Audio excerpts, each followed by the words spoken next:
हो मैत्रिणींनो, आरोग्य दर्पणमध्ये आपलं स्वागत. आजकाल लहान मुलं गुटगुटीच्या पलीकडे लठ्ठ दिसतात का? मोठ्या माणसांमध्ये सुद्धा जाडपणाकडे कल अधिक दिसतोय. तरुण मुलं मुली थोड्याफार प्रमाणात फिगर कॉन्शियस असतात, पण त्यासाठी सुद्धा शास्त्रीय मार्गाचा अवलंब न करता इंटरनेटवरची माहिती ही प्रमाण मानून त्यानुसार वागताना दिसतात.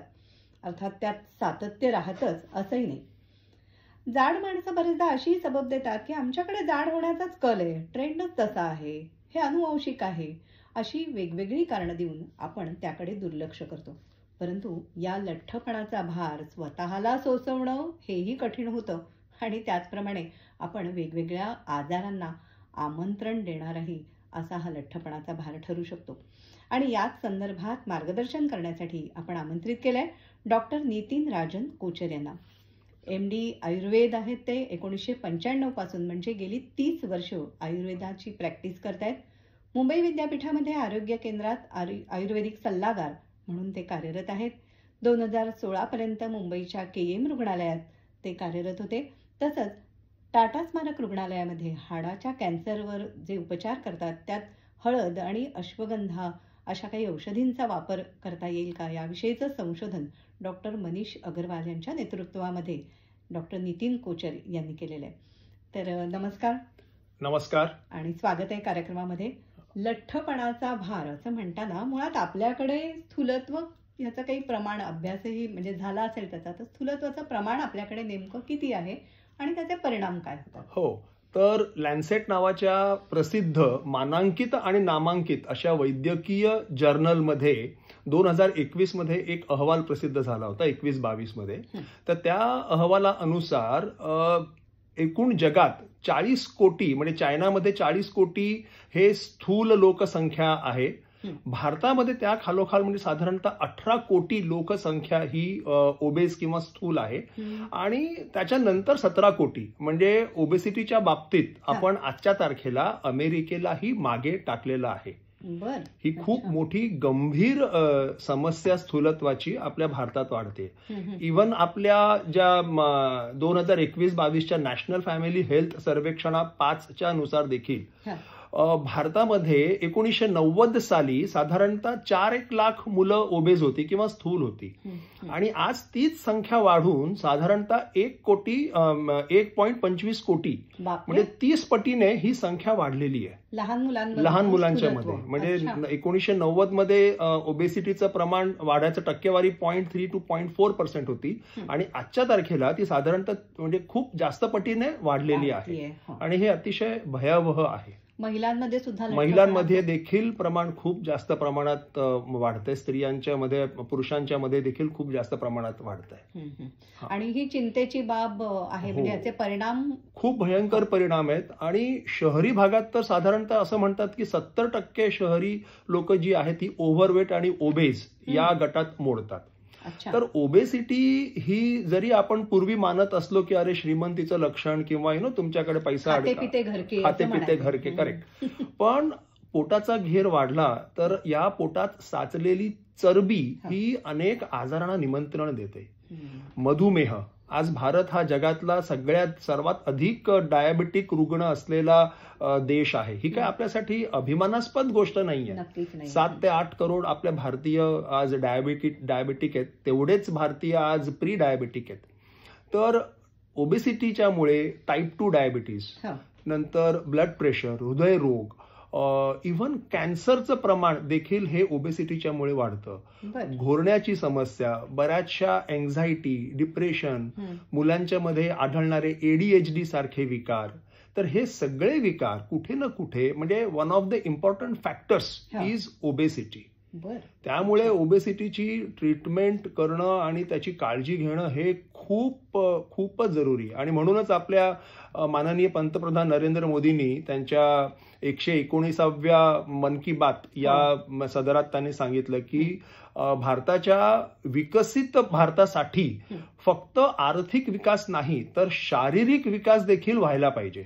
आणि त्यासाठी त्यांनी एक मार्ग सुचवला की 10% तेलाचं प्रमाण कमी वापरा. आकाशवाणीवरूनच मन की बात कार्यक्रम सादर होतो आणि ही जी जाहिरात म्हणताय ती सुद्धा आम्ही आकाशवाणीवरून सतत लावत असतो की तेलाचं प्रमाण हे आहारातलं कमी कमी करा हे करा. पंतप्रधानांनी खुद्द हो. आवाहन तो केलं. एक मार्ग त्यांनी सांगितला. हम्म. आपण दुसरे पण अनेक मार्ग बघूया. हा हा हो तर म्हणजे इतकी ही समस्या मोठी आहे की याकडे आपल्या पंतप्रधानांनी सुद्धा लक्ष वेधलेलं आहे. हो हो बरोबर. हो. लठ्ठपणाचे तोटे काय काय म्हणजे आजार वेगवेगळे होऊ शकतात हे तर आहेच आणि शिवाय त्या माणसाला स्वतःलाही हालचालींना सुद्धा मर्यादा आहेत. एकूण आयुर्मान कमी होतं. स्त्रियांच्यात पाळीचे विकार, पीसीओडी ह्या तरुण मुलीत खूप वाढतोय. वंध्यत्वाचे विकार, हे सगळे विकार ओबेसिटीच्यामुळे वाढत आहेत. तर त्यामुळे आपण त्याची ट्रीटमेंट आणि काळजी व्यवस्थित घ्यायला पाहिजे. पण मग याची कारणं काय काय? मी म्हटलं तसं काही वेळेला असं म्हणतात की आमच्याकडे पूर्वीपासूनच म्हणजे कुणी असं म्हणतं की माझी आई जाडी होती किंवा वडिलांच्या बाजूला त्या फॅमिलीमध्ये जाड होण्याचा हो. कल आहे. आता असं म्हटलं तर 1990 नंतर सडनली असं काय अनुवांशिक बदल झाला की आपली भारतीयांची स्थूलत्वाकडे वाढण्याची संख्या झाली. म्हणजे स्थूलत्वाचं प्रमाण प्रमाण का वाढलं? तर एक महत्वाचं कारण म्हणजे प्रोसेस्ड फूड. म्हणजे अगदी पटकन फास्ट फूड जे आपण म्हणतो 2 मिनिटात 5 मिनिटात तयार होणारा. आणि हल्ली तर तुम्ही आत्ता फोनवरती ऑर्डर केली आणि 10 मिनिटात तुम्हाला तो पदार्थ मिळतो. पण आपण हा विचार करायला पाहिजे की 10 मिनिटात जो पदार्थ माझ्याकडे तयार होऊन येतोय बनवायला की 10 मिनिटं 5 मिनिटात पुरत नाही. त्याला अर्धा तास 1 तास. तर त्या हॉटेलमधून किंवा जिथूनही तुम्ही मागवता त्याने ते केव्हा तयार केलं असेल? ते टिकवायला पाहिजे जास्त काळापर्यंत म्हणून त्याच्यात भरपूर प्रमाणात मीठ, प्रिझर्वेटिव्ह हे सगळे वापरतात. तर हे प्रोसेस्ड फूड, पॅक बंद फूड, कोल्ड्रिंकचं प्रमाण अत्यंत जास्त प्रमाणात वाढलेलं आहे. वेफर्स आणि वेफर्स आणि लहानपणी आपण वेफर्स म्हणजे आम्ही उन्हाळ्याच्या सुट्टीत घरी बटाटे वगैरे सगळे कापायचो, उन्हात सुकवायचो आणि घरी आई बनवायचे तेवढेच कुरडया, सांडगे वगैरे जे काही आहेत. पण हल्ली सगळं हे हल्लीच्या मुलांना तर माहितच नाहीये. अरे वेफर्स घरी बनवतात ही कल्पनाच त्यांना म्हणजे माहितच नाहीये. पाकिटात तयार त्याच्यात मीठ जास्त प्रमाणात असतं, कोल्ड्रिंक मध्ये जास्त प्रमाणात साखर असते.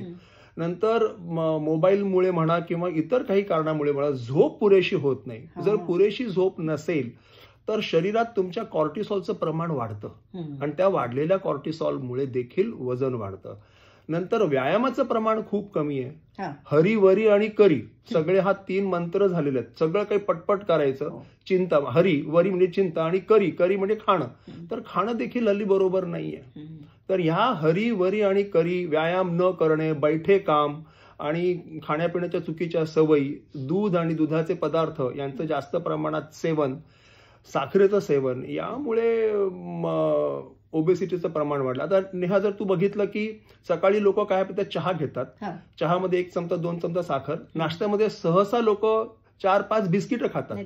ब्रेड. तर बिस्किटामध्ये खूप जास्त प्रमाणात साखर, मैदा हा पचायला अत्यंत जड आहे. तो लगेच पचत नाही. ग्लायसेमिक इंडेक्स त्याचा जास्त आहे. इन्सुलिन रेझिस्टन्स प्रोड्यूस करतं आणि त्यामुळे ओबेसिटी, पीसीओडी हे सगळे विकार वाढतात. अच्छा. आता तुम्ही सांगताना त्याच्यामध्ये दुधाचा उल्लेख केला. दूध आणि दुग्धजन्य पदार्थ. खरं तर आपली मागची पिढी थोडीशी असं म्हणायची की आम्ही दुधातुपावर आमचं पोषण झालेलं आहे. अगदी साय सुद्धा खाल्लेली आहे. बरोबर आहे. पण मग आता मात्र दुधाचे पदार्थ हे घातक का ठरू शकतात? हो, खूपच छान प्रश्न आहे हा. मी स्वतः आयुर्वेदीय वैद्य आहे आणि मला बरेचसे लोक म्हणतात की तुम्ही आयुर्वेदाचे असून दूध आणि तूप याला नाही का म्हणतात? हो, कारण तुमची बरीचशी चूर्ण ही तुपात, दुधात किंवा लोण्यामध्ये घालून असं. तर आपण शास्त्र जे आहे, शास्त्र संपूर्णपणे समजून घ्यायला पाहिजे. आपले चरकाचार्य, भावमिश्र यांनी हे सगळं व्यवस्थित लिहून ठेवलंय. तर भावमिश्र किंवा चरकांनी काय म्हटलंय, कोणतं दूध घ्यावं आणि कोणतं दूध हे अमृतासारखं आपल्यासाठी आहे. म्हणजे आयुर्वेदात निश्चित म्हटलंय की बालकांसाठी, प्रेग्नंट लेडीजसाठी, वृद्धांसाठी, टीबी सारख्या आजारांसाठी हे दूध अमृत आहे. पण कोणतं दूध? तर स्पष्ट उल्लेख आहे, निर्देश आहे. बष्कयिण्याम त्रिदोषघ्नम तर्पणम बलकृतम च. म्हणजे ज्या गाईचं वासरू साधारणतः 1 वर्षभराचं झालंय त्या गाईचं दूध तुम्हाला हे बलकृत आहे, अमृतासारखं आहे, बलवर्धक आहे. पुढे अतिशय चांगला त्यांनी अजून एक श्लोक म्हटलाय. पुढची ओळ आहे, बालवत्स विवत्सानाम गवा दुग्धम त्रिदोषकृतम. म्हणजे ज्या गाईचं वासरू, ती गाय गायली आणि ती समजा अनफॉर्च्युनेटली काही कारणामुळे गाईचं वासरू मेलं, नॅचरल म्हणा किंवा अननॅचरल म्हणा कारणामुळे, किंवा त्या गाईचं वासरू लहान असेल, अगदी समजा आपण वर्षभर नाही तर 6 महिन्यापर्यंत समजूया, 6 महिन्याच्या एवढंच असेल, तर त्या गाईच्या दुधाचं सेवन करू नये. ते त्रिदोषकृत आहे, बरं. ते हानिकारक आहे. आता एक सोपं त्याच्या पाठीमागे सायंटिफिक अनालिसिस जेव्हा आम्ही केलं तर आई जी दूध प्रोड्यूस करते ती तिच्या बाळासाठी आहे, बरोबर आहे. तर आपण जर माणसाची ग्रोथ बघितली, आपलं बाळ, ह्युमन बाळ जे आहे ते काय वर्षभरात पटकन वाढत नाही, पण गाईचं किंवा म्हशीचं वासरू जे आहे ते वर्षभरात खूप पटकन वाढतं.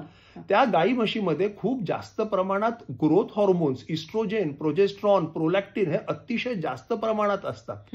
इन्सुलिन लाईक ग्रोथ फॅक्टर हे जास्त प्रमाणात असतं. ते आपल्या शरीराला अत्यंत हानिकारक आहे. आणि त्याच गाईचं वासरू जेव्हा 6 महिने ते वर्षभर होतं त्यावेळेला त्या दुधामधून हे सगळे हॉर्मोन्स आपोआप नैसर्गिकरित्या कमी होतात. अच्छा. आणि त्यामुळे ते दूध तुमच्यासाठी चांगलं आहे, तेव्हा सेवन करायला हरकत नाही. तिसरा महत्वाची श्लोक किंवा ओळ सांगितली आहे, दिवाकर कर आघाताद व्यायामात अनिल सेवनात. म्हणजे जी गाय दिवसभर सूर्यप्रकाशात फिरते, चारा अन्न पाणी घेते, त्या गायीचं संध्याकाळी काढलेलं धारोष्ण दूध हे चांगलं आहे. पण जी गाय रात्रभर बसू नये किंवा दिवसभर बसू नये अशा गायीचं दूध त्यांनी दोषकृत, आमदोषकृत म्हटलंय. साहजिक आहे, दिवसभर गाय जेव्हा उन्हात फिरेल तेव्हा तिला व्हिटॅमिन डी भरपूर मिळणार, बरोबर, प्राणवायू चांगला मिळणार. आणि अशा गायीचं सायंकाळी संध्याकाळी काढलेलं दूध आणि साधारणतः ते तासाभराच्या आत किंवा 45 मिनिटाच्या आत धारोष्ण, लघु, उष्ण अशा प्रकारे त्यांनी गुणधर्म सांगितले. सुधा समम, सुधा म्हणजे अमृत. तर हे धारोष्ण दूध, जी गाय दिवसभर फिरली आहे, ज्या गायीचं वासरू 1 वर्षापेक्षा मोठं झालंय, या सगळ्या नियमात जर तुम्हाला दूध मिळत असेल तर ते दूध चांगलं. आणि हल्ली गायीला कुठेही फिरायला घेऊन जात नाही, खूप कमी ठिकाणी आहेत. एका ठिकाणी बांधलं जातं, तिच्यात कॉर्टिसॉल लेवल खूप तयार होतात, तिच्या वासराला दूध दिलं जात नाही, फक्त आपल्यासाठी ते आहे. आणि याच्याहूनही मोठं म्हणजे कृत्रिमरित्या गर्भधारणा केली जाते. गायची लॅक्टेशन सायकल साधारणतः 11 महिन्याची असते. तर 11 महिन्यानंतर लगेच तिला 12व्या किंवा 13व्या महिन्यात तिला लगेच प्रेग्नंट करतात. आणि हे कृत्रिमरित्या जबरदस्तीने प्रेग्नंट करणं हे चुकीचं आहे. हे किती घातक असू शकतं. आणि त्या काळात आपल्या आयुर्वेद तज्ञांनी या सगळ्या गोष्टींचा विचार केला होता. त्याचे निकष काय आहेत, त्या दुधातले गुण कसे चांगले जर असायला हवे तर ती गाय कशी पाहिजे. आणि या दुधापासून बनवलेलं तक्र म्हणजे ताक, तक्रपिंड म्हणजे पनीर, आणि तक्रमंड म्हणजे ताकेतलं पाणी म्हणजे पियुष, आणि तूप हे अमृतकारक आहे. पण तुमचा बेसच जर चुकीचा असेल तर मग ते दूध अमृतकारक कसं होईल? आपल्याला मुळात त्या स्त्रोताची खात्री नाही. त्यामुळे मग म्हणजे पण आजकाल आपल्या आहारामध्ये चीज आणि पनीर याचं प्रमाण वाढलंय, जे पंजाबात पूर्वी कधी कमी होतं, ऐकू यायचं. आता आपल्याकडे महाराष्ट्रात खूप जास्त प्रमाणात. आणि जास्त प्रमाणात दूध मिळावं म्हणून गाईला इंजेक्शन दिले जातात. 45 लिटर पर्यंत दूध काढलं जातं. जेनेटिकली मॉडिफाईड काउज, अगदी तिच्या गर्भारपणात 7व्या-8व्या महिन्यापासून हे सगळं सिद्ध झालेलं आहे. It is all documented. 7व्या-8व्या महिन्यापासून दूध काढतात. तर ते दूध, हॉर्मोनयुक्त दूध, बाहेरचे हॉर्मोन दिलेलं दूध तुमच्यासाठी योग्य कसं असू शकेल? खरे, म्हणजे हा एक फार महत्वाचा प्रश्न आहे. पण मग आता याला पर्याय काय? म्हणजे आता कॅल्शियमचा सोर्स म्हणूनही आपण दुधाकडे पाहतो, प्रोटीन सुद्धा त्यातून. बरोबर आहे. तर मग ते आम्हाला कुठून मिळेल? येस, हा प्रश्न मला बरेचसे लोक विचारतात, बरेचसे डॉक्टर्स देखील विचारतात की अरे दूध म्हणजे प्रोटीन, कॅल्शियम. हो, बरोबर आहे. एक चायना स्टडी नावाचा खूप मोठा स्टडी झालाय, खूप म्हणजे त्यांनी 5, 7, 10 वर्ष हा स्टडी केला. आणि डॉक्टर कॅम्पबेल त्यांनी ते पुस्तक लिहिलंय, चायना स्टडी. तर त्यात त्यांनी नमूद केलं 1,20,000 एवढ्या लोकसंख्येचा त्यांनी अभ्यास केला 5 वर्ष. आणि त्यांना दूध किंवा दुग्धजन्य पदार्थ दिले नव्हते, तरीही त्यांच्यात कोणत्याही प्रकारची फ्रॅक्चरची रिस्क वाढलेली आढळली नाही. म्हणजे खूप मोठा गैरसमज आहे की दूध घेतलं म्हणजे मला फ्रॅक्चर होणार नाही किंवा माझी हाडं मजबूत राहतील. नाही, तसं नाहीये. तर दुधाऐवजी तुम्ही बदाम किंवा सोयाबीन हे घेऊ शकता. प्रोटीनसाठी तुमच्या सगळ्या प्रकारच्या डाळी आहेत, चण्याची डाळ आहे, मसुरीची डाळ आहे, हे सगळं तुम्ही व्यवस्थित प्रकारात तुमच्या आहारात जर समावेश केला. हिरवे मूग तर खूप चांगले प्रोटीन युक्त आहेत. गुजरातीमध्ये एक म्हण आहे, जे खाय मग येना चाले पग. म्हणजे जे मूग खातील त्याचे पाय चालतात, भरभर चालतात. म्हणजे मुगा, कारण मसल्सला मजबूत करतात. तर हे मूग, मटकी, चणे, चवळी, उडद, राजमा या सगळ्यांच्या मध्ये व्यवस्थित प्रोटीन आहे कडधान्यांमध्ये. आणि बदाम आहे. आणि कॅल्शियमसाठी तुम्ही आपल्या शेवगाच्या शेंगा ज्या आपल्या कोकणात खूप मिळतात, तर शेवगाच्या शेंगाचा पाला तुम्ही घेऊ शकता, शेवगाच्या शेंगाचं सूप तुम्ही घेऊ शकता. जर आठवड्यातून 3दा किंवा 4दा नाचणीची आंबोळी म्हणा किंवा आपण पॉरिज सारखं घेतलं, आंबील, तरी आपल्याला कॅल्शियमची पूर्तता करते. आपले माननीय पंतप्रधान देखील त्यांनी अगेन वन ऑफ द मन की बात मध्ये सांगितलंय की मोरिंगा पावडर ही सेवन करायला पाहिजे आणि ती खूप स्वस्तही आहे. बरं, आपण आजचा डायलिंग कार्यक्रम आहे, तर मगाशी विषय आपण जेव्हा जाहीर केला तेव्हापासूनच खरं तर इथे फोन सारखा ब्लिंक होतोय की आपले दूरध्वनी क्रमांक पुन्हा एकदा सांगते, 022 45 15 40 29 आणि 30 या क्रमांकावर आपण आम्हाला फोन करू शकता आणि आपले प्रश्न, आपल्या शंका आम्हाला जरूर विचारा. बरं, आता या लठ्ठपणावरती उपाय त्याविषयी काय सांगाल? लठ्ठपणावरचे उपाय काय सांगता येतील? लठ्ठपणावरती अगदी साधे सोपे उपाय. सगळ्यात महत्वाचं म्हणजे आयुर्वेदाने काय सांगितलेलं आहे की न च अस्थि व्यायामाद स्थौल्यात केचित अपकर्षणम, म्हणजे व्यायामापेक्षा अतिशय चांगला दुसरा कोणताच उपाय लठ्ठपणावर नाही. अच्छा. व्यायामाचे गुणधर्म सांगताना चरकाचार्य सांगतात, लाघवम कर्म सामर्थ्यम स्थैर्यम दुःख सहिष्णुता दोषक्षयो अग्निवृद्धिश्च व्यायामात जायते. म्हणजे व्यायाम नित्य नियमाने केल्याने तुमचं वजन कमी होतं, वात पित्त कफ हे दोष कमी होतात, तुमची पाचन शक्ती ही चांगली राहते आणि अतिशय महत्वाचं म्हणजे तुमचे स्ट्रेस हॉर्मोन, दुःखाचे हॉर्मोन हे तुमचे कमी होतात. अच्छा. त्यामुळे व्यायाम सगळ्यात महत्वाचा. बरोबर. आणि आहार, तर आहारामध्ये आलं, दालचिनी यासारखे जर तुम्ही चहा त्याचा जर बनवून घेतला, आलं दालचिनी सारखं जर आलं आहे, दालचिनी आहे, काळी मिरी आहे, याचा तुम्ही सकाळी चहा घेतला, त्याच्यात दूध आणि साखर काही टाकू नका. हवं असल्यास बदामाचं दूध तुम्ही वापरू शकता, नारळाचं दूध तुम्ही वापरू शकता. ते जर तुम्ही घेतलं तर तुमचा पाचक अग्नी, आपला जाठर अग्नी ज्याला म्हणतो, आणि प्रत्येक पेशीमधली मायटोकॉन्ड्रियाची शक्ती ही वाढते, चरबी कमी होते. नंतर कडधान्यांची उसळ घ्या किंवा त्याच उसळीपासून बनवलेला डोसा, उपमा हे जर घेतलं तुम्ही तर त्या प्रोटीनयुक्त आहारामुळे देखील चरबी कमी करायला मदत होते, वजन कमी होतं. जेवणामध्ये सगळ्यात महत्वाचं अगोदर कोशिंबीर खा. काकडी, गाजर, टोमॅटो, पालक जे काही तुम्हाला मिळेल त्याच्यात भरपूर प्रमाणात चिया सीड्स टाका, भोपळ्याच्या बिया टाका, अळशी टाका, तीळ टाका. त्याला कोशिंबीरला अगदी बारीक चिरा, म्हणजे ती खायला अगदी चविष्ट लागते. लिंबू पिळू शकता, मसाला टाकू शकता, पण दही किंवा ताक कटाक्षाने टाळा. अॅव्होकाडोज ज्यांना परवडत असेल त्यांनी अॅव्होकाडोज त्याच्यात टाकावे. तर अशा प्रकारे अगोदर तुम्ही कोशिंबीर खाल्ली आणि त्याच्यानंतर मग आलटून पालटून कधी ज्वारी, कधी बाजरी, कधी रागी याची भाकरी जर तुम्ही खाल्ली. नंतर बरीचशी लोक भाकरी आणि तांदूळ किंवा गव्हाची पोळी आणि तांदूळ एकत्र करतात, तर ते करू नका. 2 कार्बोहायड्रेट एकत्र खाऊ नये. एकतर भात खा किंवा नुसती भाकरी खा. सोबत सगळ्या प्रकारच्या भाज्या, तेल अगदी कमी प्रमाणात किंवा वरून तडका टाकून तुम्ही घेऊ शकता. वरण घ्या, कढीपत्ता, नंतर मोरिंगा म्हणजे शेवगाच्या शेंगाची पानं, बेलाची पानं याची चटणी बनवा. हे सगळं मेद कमी करायला उपयोगी आहे.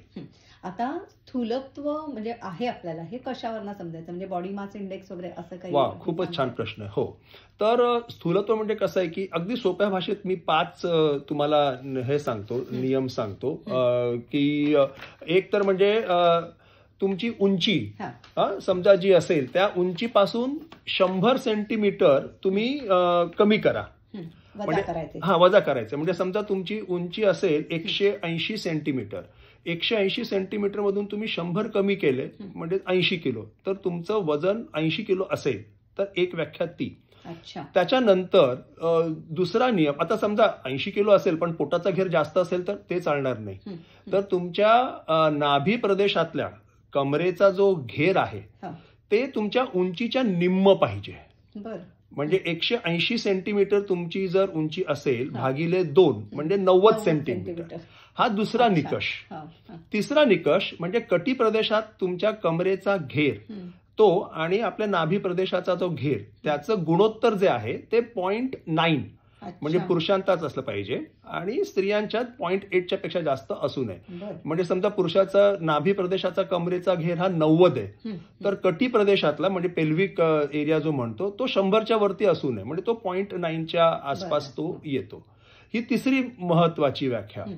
आयुर्वेदाप्रमाणे तुमचं नाभी प्रदेश आणि तुमचं काळीज जे आपण म्हणतो छाती, ते नाभी प्रदेश ते जननेंद्रिय हे दोन्हीही डिस्टन्स सेम पाहिजे आणि ते 12 अंगुळापेक्षा जास्त असू नये. अच्छा. तुमच्या बोटाची आपण यूज करायचं आणि 12 अंगुळं मोजायची खालून ते वर नाभीपासून छातीपर्यंत आणि नाभीपासून खाली जननेंद्रियपर्यंत. तर ते 12 अंगुळापेक्षा जास्त असू नये. आणि 5वा महत्वाचा म्हणजे बॉडी मास इंडेक्स. तर त्याच्यात तुमचं वजन किलोग्राम मध्ये मोजलं जातं आणि divided by your height square metre. तर आता नवीन नियमानुसार आपल्या भारतीयांचा बॉडी मास इंडेक्स हा 18.5 ते 22.9 एवढाच असायला पाहिजे. पूर्वी 25 पर्यंत चालायचा, पण आता तो 23च्या वरती असेल तर त्याला स्थूल म्हणतात. कारण आपण युरोपियन किंवा अमेरिकन लोकांपेक्षा आपण बारीक आहोत. आपल्या रक्तवाहिन्या वगैरे बारीक आहेत, तर आतमध्ये मेद पटकन साचतं.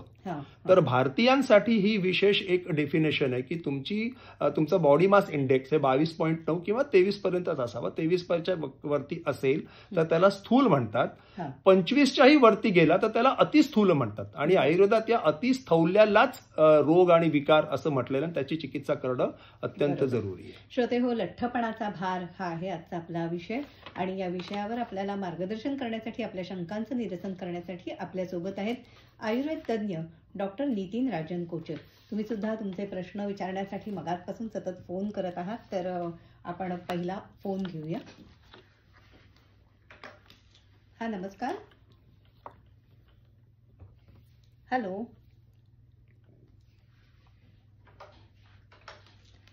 हॅलो. हॅलो. हा, बोला बोला, तुमचा आवाज.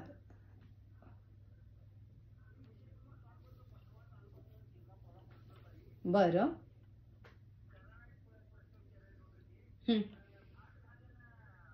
जाडी वाढते का? बर बर. हा हा हा, काय नाव म्हणाले यांचे? नमस्कार साहेब. भात खाल्ल्याने, नुसता जर भात खाल्ला तर त्याच्याने कदाचित जाडी वाढू शकेल, पण भाताबरोबर जर तुम्ही वरण घेतलं तर त्याच्याने वजन वाढत नाही. दुसरी महत्वाची गोष्ट, हा सालीसकट भात जर तुम्ही खाल्ला, म्हणजे लाल तांदूळ किंवा ब्राऊन राईस जो आहे, त्याच्याने वजन वाढत नाही. पांढरा तांदूळ जो प्रोसेस केलेला आहे, त्याच्यातले सगळे पोषक द्रव्य ते वळून साली काढून टाकलेले आहेत, तो तांदूळ तुम्ही नुसता जर खाल्ला तर त्याच्याने निश्चितच तुमचं वजन वाढू शकेल. हा, नमस्कार. हॅलो. हा, बोला. हा, बोला, तुमचा आवाज पोहोचतोय आमच्यापर्यंत. हा, प्रश्न विचारा आपला.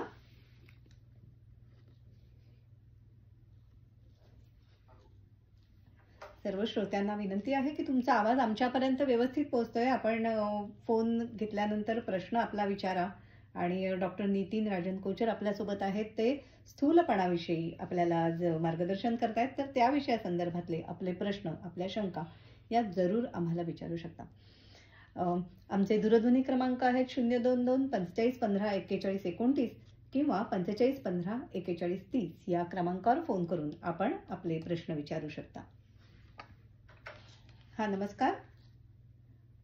हॅलो. बरं.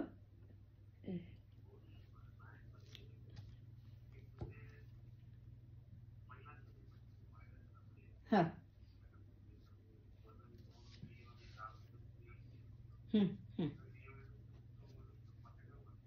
अच्छा. हा हा, वय त्यांचं?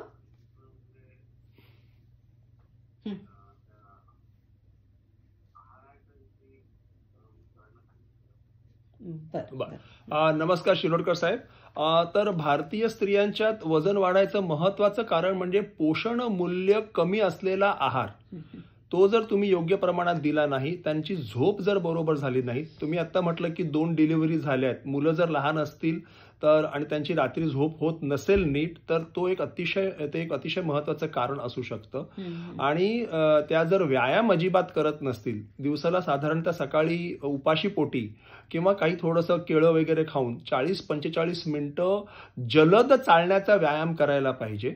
आणि रात्री जेवणाच्या नंतर किंवा संध्याकाळी जेवणाच्या नंतर 10 मिनिटं शतपावली स्लो चालणं हा एक अतिशय महत्वाचा व्यायाम जर त्यांनी केला तर डेफिनेटली त्यांचं वजन कमी होईल. स्त्रियांच्यात डिलिव्हरी नंतर पोटाचे स्नायू हे कमजोर होतात, तर स्नायूंना बळकटी आणणारे जे काही व्यायाम आहेत ते तुम्ही तज्ज्ञांच्या मार्गदर्शनाखाली जर रेग्युलरली नित्य नियमाने जर केले तर त्यांच्या पोटाचा घेर, पोटातली साचलेली चरबी ही निश्चित कमी होईल आणि त्या परत सुडौल होतील. खाण्यापिण्याच्या बाबतीत म्हटलं तर साखरेचे पदार्थ, दुधाचे पदार्थ, दही, लस्सी, तूप हे पूर्णपणे वर्ज्य करा.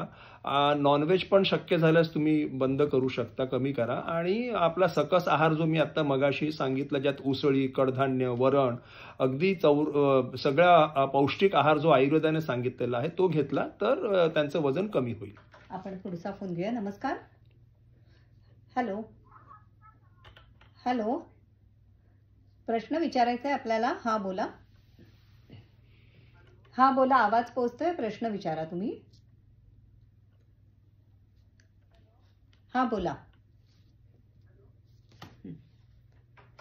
मला वाटतं त्यांच्यापर्यंत आपला आवाज फोनवरना नीट पोहोचत नाहीये. गावागावातून लोक आपल्याला ऐकत असतात आणि तिथून त्यांच्या मनातल्या शंका, प्रश्न त्यांना तज्ञ डॉक्टर इथे. आकाशवाणी हे खूप चांगलं कार्य करते. अगदी आम्ही लहानपणीपासून आकाशवाणी ऐकतोय आणि एवढी माहिती दिली जाते. नमस्कार. हॅलो. हा बोला. बरं.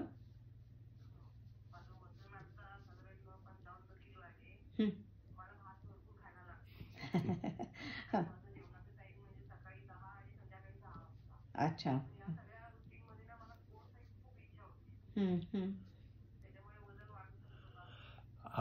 नमस्कार.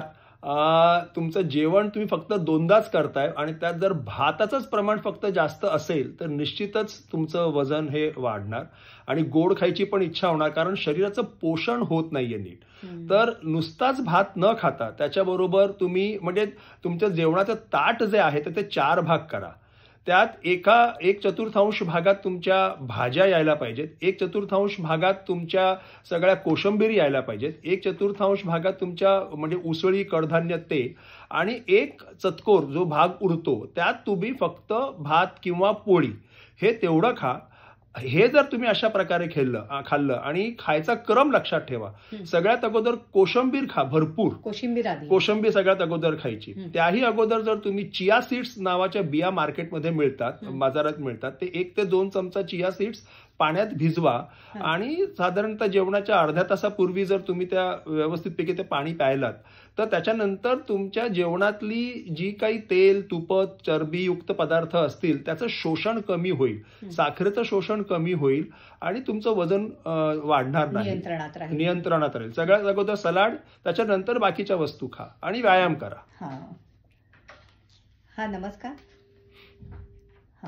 मगाशी तुम्ही उल्लेख केला त्याच्यामध्ये बदामाचं दूध सुद्धा सांगितलं जातं, तर ते घरी करता येतं? हो, बिलकुल, अगदी सोपं आहे. लोक बऱ्याचदा विचारतात, अरे हे तर खूप महाग पडेल, पण जेव्हा आपण त्यांना समजावून सांगतो तर ते त्यांना पटतं की साधारणतः 10 ते 12 आपण बदाम घ्यायचे. अगदी अमेरिकन बदाम घेतले तरीही चालेल, मामरा घ्यायची आवश्यकता नाही. शक्य झाल्यास त्यांना 24 तास पाण्यात भिजवा, नाहीतर कमीत कमी ओव्हरनाईट म्हणजे 8 ते 10 तास पाण्यात भिजवा. सकाळी उठून त्याची सालं काढून त्यात 1 ग्लासभर जर तुम्ही कोमट पाणी टाकलं आणि मिक्सरमध्ये ग्राइंड केलं तर त्याचं ते दूध तयार होतं, 250 ml. दूध हे म्हणजे बदाम अशा प्रकारे भिजत घालणं आवश्यक असतं? हो, कारण त्याच्यातले फायटिक ऍसिड निघून जातात. त्याच्यातलं प्रोटीन जे आहे ते डायजेस्टिबल प्रोटीन होतं आणि ते तुमच्या बॉडीला व्यवस्थितपैकी अब्झॉर्ब होतं. म्हणजे 1 ग्लास अशा प्रकारच्या दुधामध्ये साधारणतः 4 ते 5 ग्राम प्रोटीन मिळतं, which is equivalent to cow's milk किंवा म्हशीच्या दुधातल्या प्रोटीन बरोबर. नारळाचं दूध चालतं? हो, खूप छान. आपल्या कोकणात तर हेच वापरायचे. तर साधारणतः 1 नारळ जर आजच्या तारखेला बघितलं तर 30-40 रुपयाचं 1 नारळ आहे. त्या एका नारळाला चांगलं व्यवस्थित खाऊन त्याच्यातनं म्हणजे अगदीच मी कन्झर्वेटिव्ह जरी म्हटलं तरी अर्धा लिटर ते पाऊण लिटर पर्यंत मी दूध काढू शकतो. जो चौथा उरेल तो मी भाजीत वापरू शकतो. आणि अर्धा लिटर किंवा पाऊण लिटर दुधात तुमचा सकाळ दिवसभराचा 2 ते 3 व्यक्तीचा चहा वगैरे व्यवस्थित तयार होतो. अच्छा, म्हणजे चहामध्ये सुद्धा नारळाचं दूध हो, घालायचं? अगदी व्यवस्थित. फक्त थोडी बनवायची पद्धत वेगळी आहे. चहा चांगलं उकळली की शेवटी हे बदामाचं दूध किंवा नारळाचं दूध टाका आणि 1-2 मिनिटं गरम करून त्याला गाळून पिऊ शकता. गॅस साखर टाकू नका, साखरेची आवश्यकता नाही. तुम्हाला तुमचं आरोग्य हवं असेल आणि चव नसेल, चवीकडे तुम्ही जास्त महत्व देत नसाल तर तुम्हाला चव डेव्हलप करायची की ह्या माझ्या आरोग्यासाठी हे चांगलं आहे. साखरेऐवजी थोड्या प्रमाणात गूळ वापरू शकता. ते पण अल्टिमेटली गोडच आहे. तर तशा प्रकारे ते वापरू शकता. हा, नमस्कार.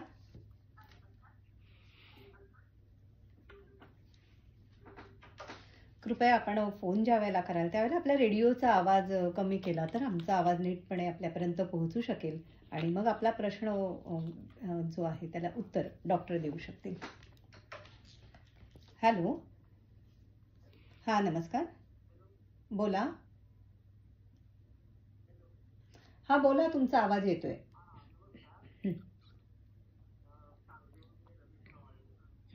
बोला ना.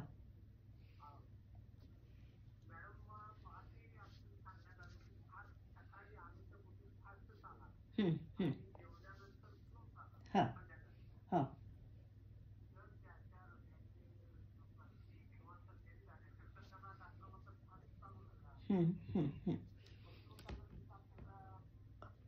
डॉक्टर सांगतात. हो, मावळे साहेब, खूपच छान, खूपच महत्वाचा प्रश्न आपण विचारलाय. ज्यांची हृदयाची सर्जरी झाली असेल किंवा ज्यांचं वजन खूप जास्त असेल त्यांनी सगळ्यात महत्वाचं म्हणजे वैद्यकीय सल्ल्यानुसारच तुमचा व्यायाम करायला हवा. फास्ट म्हणजे किती फास्ट, त्याला ते तुम्हाला गणित समजून सांगतील की तुमच्या 220 मधून तुमचं वय कमी करून जे उत्तर येईल त्याच्या 60% पर्यंत तुमच्या नाडीचे ठोके पडले पाहिजेत. हा, तर त्या गतीने म्हणजे तुम्हाला अगदी सोप्या भाषेत सांगायचं, जे आयुर्वेदात सांगितलेलं अर्धशक्ती व्यायाम म्हणजे चालताना तुम्हाला असा दम लागता कामा नाहीये. तुमच्या अगदी थोडासा घाम आला तरी चालेल. आणि तुम्ही जर कोणाबरोबर चालत असाल तर तुम्हाला सहजतेने त्यांच्याशी बोलता आलं पाहिजे.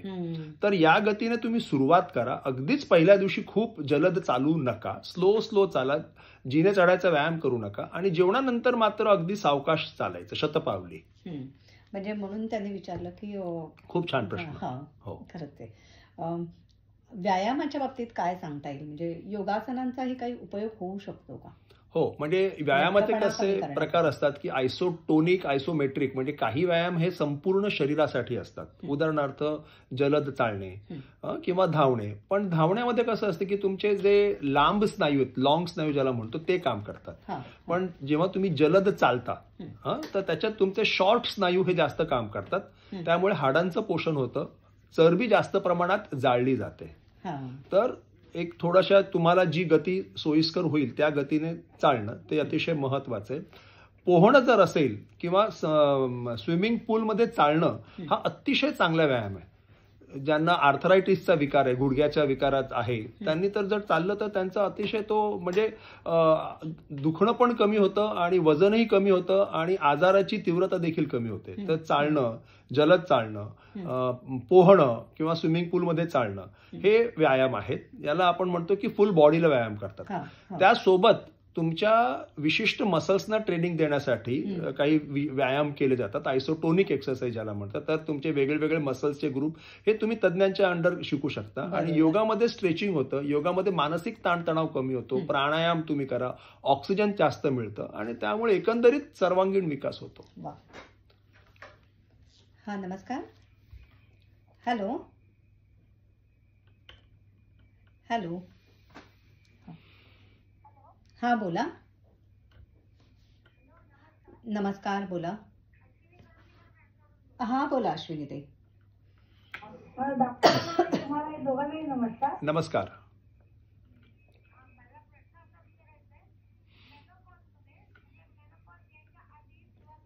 हा हा